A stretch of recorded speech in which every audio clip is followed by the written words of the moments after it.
All right, good morning, good evening, good afternoon, ladies and gentlemen, citizens of YouTube. This is Pastor Dowell. It's hot. It's over 100 degrees here in Nashville. Y'all can keep working. Too many times more often than not. Here we are in a particular or at a particular time and juncture in the world and in society to where, again, we are at another crossroads. We are at a Waterloo. Are we getting ready to embark on something so great again? Because remember, when Martin Luther King started out, when Rosa Parks started out, when Muhammad Ali started out, when Che Guevara started out, when all of these polarizing figures started out, and when they were doing their protest, when they were doing their thing, they all started out very unpopular and then end up later on becoming literal icons in the eyes of the world. Well, Nike has just got finished making a deal with Colin Kaepernick. And I tell you what, the show is getting ready to go on the road. Now, if you notice that Colin Kaepernick has been silent for a long, long time, he has let everybody else do the talking for him. And he has sat back and watched all this take place. At the same time, we sit up here and watch this man right here get a deal. He get a deal done. He no longer has to go out there and put his body at risk. He no longer has to come out there and put his body at risk on the field of the NFL, making millions for owners and stuff. Even though he has a passion to play quarterback, he can make, if not just as much, if not more money by signing a deal with Nike. Now, most of you probably don't know history. I remember the 80s very well. And I remember when the NBA had came out at that particular time and said that you can only wear white basketball shoes, only white basketball shoes. Well, Nike comes out with Jordan's, one of his first pair of shoes, which was black and red. Now, hey, you can call it rebellion, you can call it total dissent, you can call it protest, you can call it free market capitalism, call it anything you want. I don't care what you call it. Whatever you call it, one thing about it sold a lot of shoes. And we all got to understand that Nike is only in this for the business and the business alone. That's it, period, point blank. And then now we see that also Nike has Venus Williams, who wears this cat suit, and one of the most polarized, one of the most best women's champion that has ever played tennis in the history of the game. And she makes a lot of money by endorsements with Nike. In other words, Nike has always been content to go against wind and tide and make a lot of money for it. Now, we all know Nike's history, how they got children working in sweatshops and everything else in order to make a lot of money. And it's kind of like going over to the dark side whenever someone so-called converts. But, you know, Colin Kaepernick was wearing Nike way before then. So let's get into the history of this thing real quick. And let's look at this thing for what it is. No feelings, no emotions, just straight facts, okay? There was a period over a amount of quite a few weeks that Colin Kaepernick first started sitting down on the bench in protest of the injustices of the brutality of police officers in this country killing innocent black men. That's the first reason and the primary reason, the only reason why that he protests. Now,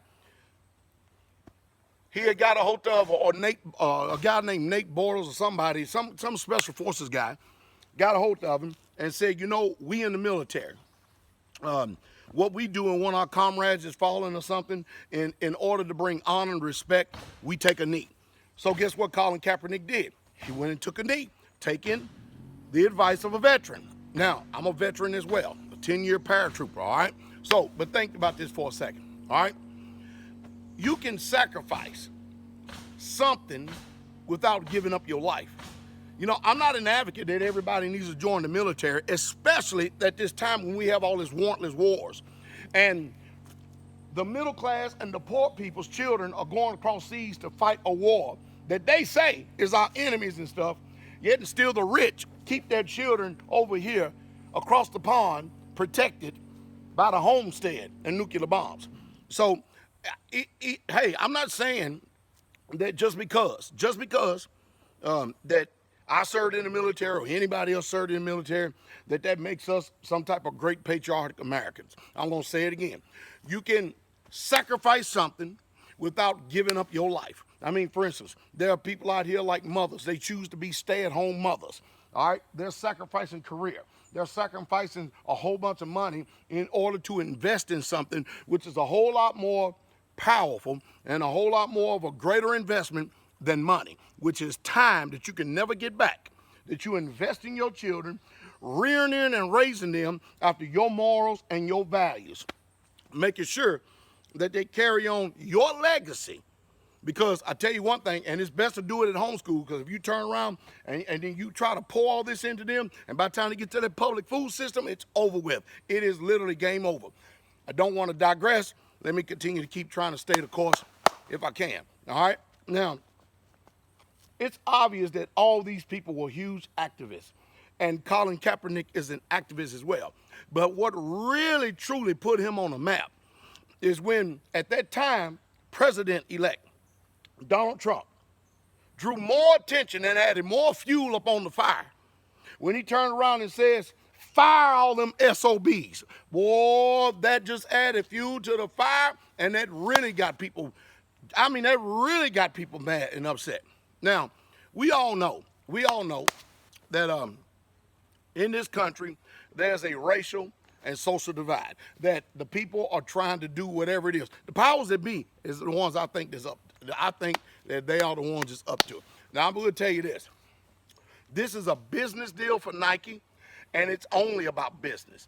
They have one of the greatest marketing networks and greatest marketing teams in the history of financial business.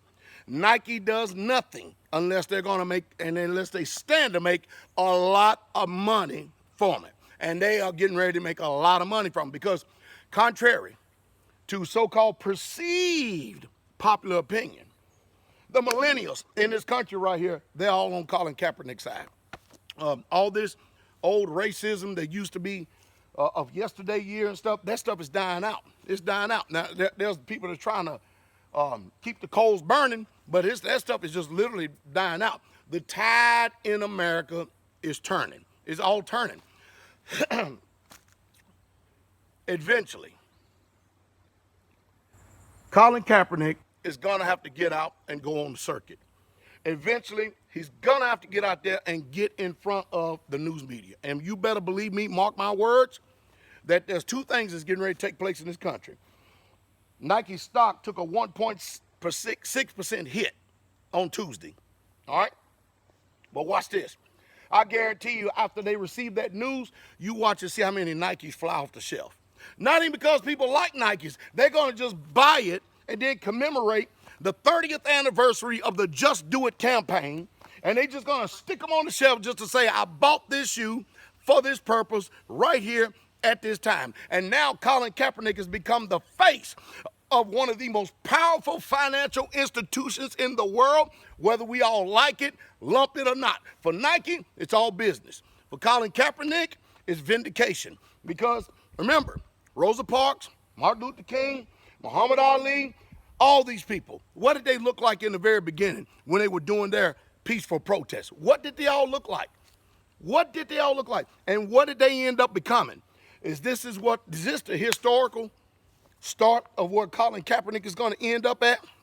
I'm telling you what, he's getting ready to take his show on the road. Not only is he, look, think about this. The rich people in the world, NFL owners, we can't have it, all right? Because literally, it's all about the bottom line. It ain't no opinion. No, hey, don't take it personally. It's really about the bottom line. And, you can't be playing in what you call a private institution or the NFL and not do it the way that the people who are paying your back pocket or giving you your money. You know what? I'm not here to cast any aspersions on anyone. But when we look at the fact of what's going on again, we have systemic racism taking place in this country on social, political, economic perspectives and point of views. We literally have it going on in this country right now. Some people can't hear it and articulate it very well. Some people can feel it. They know that something is greatly wrong, but they just don't know how to put it. But listen, everyone in this country at this particular time that we live in right now, it seems like that everyone is pressured at some point to step outside of the lane that they are normally in and to speak about things that they're uncomfortable speaking about. Because sooner or later, you've got to choose sides. Sooner or later, and you will choose sides. And sooner or later, you're choosing sides even now if you say something or you don't say nothing. The bottom line is we got to be, watch out exactly, see what's going on, because remember, Martin Luther King got killed. Rosa Parks, she became an icon, lived a full life, so did Muhammad Ali. But it didn't come without great pressure. We're at the prefaces of something that's getting ready to take place in history that's going to cause a shift in this country. A shift in this country. I would like to say this. I'm actually happy that someone has been able to use the free market or capitalism and actually make a lot of money from it, especially when the message got twisted, it got warped, and it got distorted. The president tried to make it all about the flag and patriotism, which is utterly appalling to me. Here you got this big old fat president that had 5 deferments for so-called bone spurs, the coward, like many other presidents. And as the great Jesse Ventura said, chicken hawks. They was chicken when it came time for that number to be called to actually serve this country and go to war. But later on, they become hawks and act like they're bullish on all war. As long as your family, your children, I guarantee his children ain't going. None of his grandchildren, I guarantee you, they would not see a BDU uniform. They will not see an OD green. They will not see a multicam or a coyote or a desert tan. They will not see none of that and go over there and fight these ragheads, that's what they people call them, that they call our enemies. I'm telling you, the hypocrisy is literally off the chain. Something is greatly wrong in this wicked country called America. And when I say wicked, I'm talking about the leaders that is actually being led by.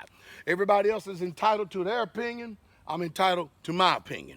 All right? But one thing I do want to make sure that I leave in this message right here is that every single one of us, we're going to have to start using some self-autonomy. We're going to have to start independent thinking for ourselves and stop allowing people to think for us. We're going to have to start really, truly investigating things and look at the facts for what it really, truly is, rather than what they tell us. Again, I mean, the news media is a master at manipulation, a master at swaying public opinion, a master at playing the race card. I mean, it's off the chain the way you see it. I ask myself all the time, what in the world we're going to do in this country when there's no TV up in front of us submitting suggestions and thoughts to our conscience and our mind, and then only allow us through the multiple choice that they give us to pick and choose and determine what's right and what's wrong. You know, I'm of the mind and I'm of the rule that we ought to harm no one. Do no harm to no one. But if they try to do some harm to you, I think you ought to eliminate the threat in the best way possible as you can, just to make sure that it doesn't come back again. That's my own personal doctrine. But remember what I said from the beginning, harm no one. You know, I hope that I said something to stimulate thought. At least I hope I brought some truth to get you to think about it, because when you listen to people, if you do exercise some self-autonomy and really truly listen to what people say, you'll find out that a lot of times people are going to end up on the wrong side of history rather than the right side of history. You deserve the truth and the true straight way. Colin Kaepernick, whether people like it, lump it or not, he's got paid more money and is going to continue to be paid more money than he would have ever made in the NFL.